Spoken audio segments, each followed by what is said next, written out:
Hi everybody, and it's Dan from News Cartridge for Thursday, October 1st, 2015. Happy October, everybody, and today's top story is that Nintendo will be shipping more rare Amiibo to stores soon, including Fox, Little Mac, Captain Falcon, and even Lucario. The reason for the air quotes is because the only reason why they're rare is because Nintendo had limited the number that were produced in the first place, creating an artificial shortage. Now, this one isn't as bad as I've seen, but that's the reason why this Captain Falcon doesn't cost the same as this Pikachu, even though they were released at pretty much the same time and contain pretty much the exact same thing. I've seen Captain Falcon go for as high as $70 before, which is absolutely ridiculous for a mass-produced little toy plastic sculpture or statue with a computer chip inside it. Nintendo gains absolutely nothing from the scalpers who are buying these things up at the stores and then reselling them for a huge market.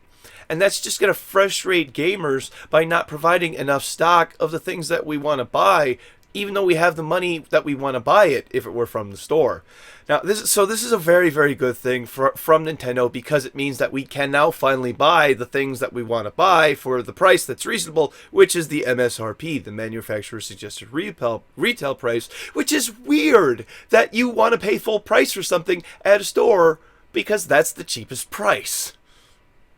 The free games you receive this month by having a PlayStation Plus subscription are available today, and if you're a fan of platformers, then get ready for Super Meat Boy. Super Meat Boy, Broken Age, and Unmechanical Extended are available for PS4. Unmechanical Extended, Chariot, Kickbeat, and Kung Fu Rabbit are available for PS3, and finally Super Meat Boy, Broken Age, Kickbeat, and Kung Fu Rabbit are available for PS Vita. If you own a PS3 and either a Vita or a PS4, then you will now have 6 games to play over the month while we wait for Battlefront, Fallout 4, and StarCraft 2 Legacy of the Void. Only one more month, right everybody? More good news about the Rainbow Six Siege beta. It has yet again been extended, this time until Sunday, October 4th, making the game playable for a maximum of 10 days. This time it was due to problems with the game's technical test, which left many players unable to connect to games, which is bad news, but ultimately good news, because now we can all play some more. I had thought I had missed it completely, but I think I'll definitely have time now, and you should too. Head on over to the description to sign up for a beta key if you haven't already, or play if you haven't already. Our last one, well, in a word, I think is adorable. The title pretty much says it all. The CEO of GameStop says that disc-based games will be around for forever. Now, let's just break down how ridiculous this is, and maybe he should be changing his statement to physical media-based games will be around for forever, because I think I could even agree to that one.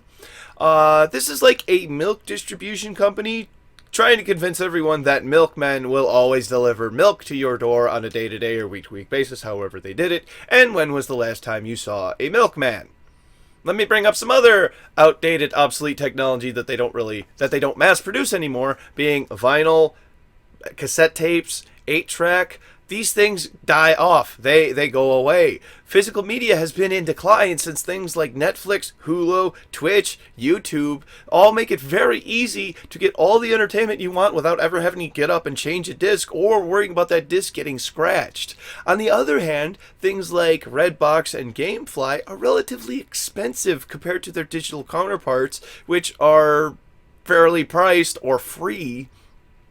And I've seen these things also be abused by their customers. I've seen a lot of photocopied discs be returned to Redbox, to which now the next customer has to deal with the hassle of returning a fake disc, as well as just they wanted to see a movie. Plus, people have gotten discs back from GameFly that have just been scratched beyond playable. Here's the other thing. Data transfer rate. There's a reason why the PlayStation 1 used a CD laser. And the PlayStation 2 then used a DVD laser. The PlayStation 3 and PlayStation 4 use a Blu-ray laser, because as time goes on, more data must be transferred off the disc to the system to be processed.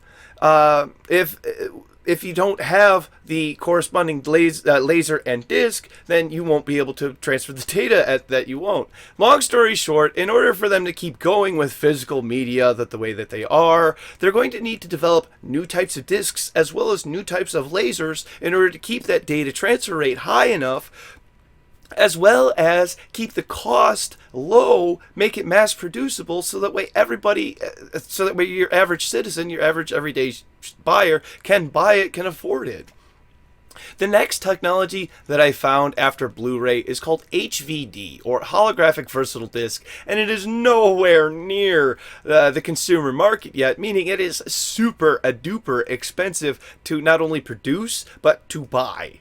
As the PC community slips ever into the solid state society with digital downloads dominating, maybe the whole console market will shift over into back to cartridges and solid state media, because that's the only way that this video game pundit sees that physical media will be affordable for people, as well as keeping costs down for manufacturers and keeping profits up, which is the ultimate goal of a business.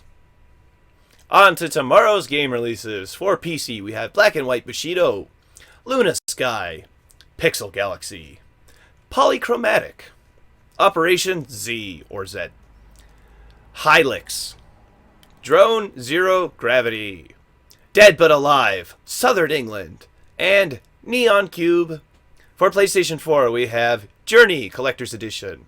And finally, for Xbox One, we have Fat City.